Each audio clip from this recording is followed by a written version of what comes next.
আমার কোনো নির্দিষ্ট কারোর সাথে কখনো জুটি হয়নি। আমি মানে সিনিয়র জুনিয়র সবার সাথে একচেটিয়া কাজ করে গিয়েছি, এখনও যাচ্ছি। ইনফ্যাক্ট সেদিনও একটা নতুন ছেলে প্রান্তর, ওর সাথে আমার কাজ হয়েছে। তারপর আমি সবসময় চাই যে যারা একটু ট্যালেন্টেড বা যাদের সেই স্পেসটা দরকার, যদি আমার দ্বারা একটু তাদের হেল্প হয়, ডেফিনেটলি আমি যখন নতুন এসেছিলাম আমার সিনিয়ররা আমাকে অনেক হেল্প করছে। তো সেরকম নতুন কোনো অভিনেতা বা অভিনেত্রী থাকলে তাদের সাথে আমি ডেফিনেটলি খুবই স্বাচ্ছন্দ্য বোধ করি, বিকজ আমার মনে হয় যে নতুনদের থেকে আমাদেরও অনেক কিছু শেখার আছে। তো সব কিছু মিলে আমাদের যত নতুন ইন্ডাস্ট্রিতে আর্টিস্ট ক্রিয়েট হবে তত আমাদের সবার জন্য মঙ্গলজনক। ভাইয়া সেরা তো খুবই আপেক্ষিক, সেরার সংজ্ঞা এক একজনের কাছে এক এক রকম। আমি সবসময় চেষ্টা করি আমার নিজের সেরাটা দেওয়ার, যাতে এই বছর যা করেছি নেক্সট ইয়ার নিজেকে ছাপিয়ে যেতে পারি। তো সেটা আমার সবসময় প্রচেষ্টা থাকে। নতুন বছর নিয়ে আমি খুব এক্সাইটেড। যেটা আমি বললাম যে একটা গান অলমোস্ট আসছে, ভ্যালেন্টাইনে আমার একটা খুব ভালো প্রজেক্ট আসছে। তো আপাতত এগুলো নিয়ে পরিকল্পনা, একটা ছবি নিয়ে পরিকল্পনা। তো চেষ্টা করছি ভালো কিছু করার। জানি না কেউ বিশ্বাস করবে কিনা, আমি খুবই লাস্ট মোমেন্টে আমার সব কিছু চুজ করি। সো আমি যেহেতু আমিষের ব্র্যান্ড অ্যাম্বাসেডার, সো ওদের কাছ থেকেই আমি সবসময় গয়না পরি।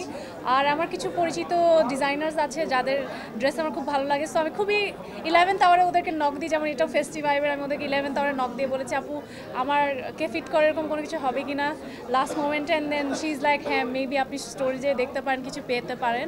সো আই ওয়েন দেন, এটা আমাকে পারফেক্টলি দেখলাম ফিট করলো, দেন আই চোজ দিস। এই তো এভাবে আর কি, খুব একটা চিন্তা করে কখনো প্ল্যান করে কোনো আউটফিট পরা হয় না। না আসলে আমার এই বছর এত দেশের বাইরে যাওয়া হয়েছে, কাজের জন্য বলি বা এমনিই বলি। তো আসলে আমি চেয়েছিলাম একটু ওয়াইন্ড ডাউন করতে নিজের মতো করে। আর নানুবাড়ি যাওয়ার প্ল্যান আছে কুমিল্লাতে। তো দেখা যাক, আমার যেহেতু বললাম আমার কাজিনরা আছে, তো ওদের সাথে হয়তো নানুবাড়ি যাওয়া হবে, ওখানেই থাকবো।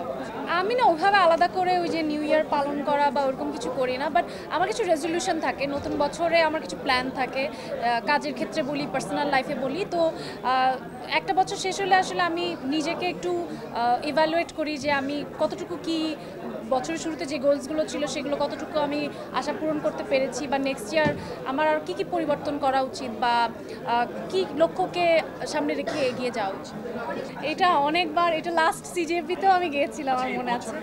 তো বছরের শেষে এসে আসলে আমি একটা নতুন খবর দিতে চাই, নেক্সট ইয়ার আমার একটা গান আসছে আবার। সো ওইটা নিয়ে খুব এক্সাইটেড, ওটার প্ল্যানিং করছি আপাতত। সো আশা করছি বছরের শুরুতে এই গানটা আপনার শুনতে না, ওইটা এবার তাহসান ভাইয়ের সাথে না, বাট ওইখানেও একটা চমক আছে। আমি এখন মানে গান গাওয়ার মুডে নাই আসলে। আমি যে একটু পর পারফর্ম করবো, আপনারা নাচ দেখে নিয়ে।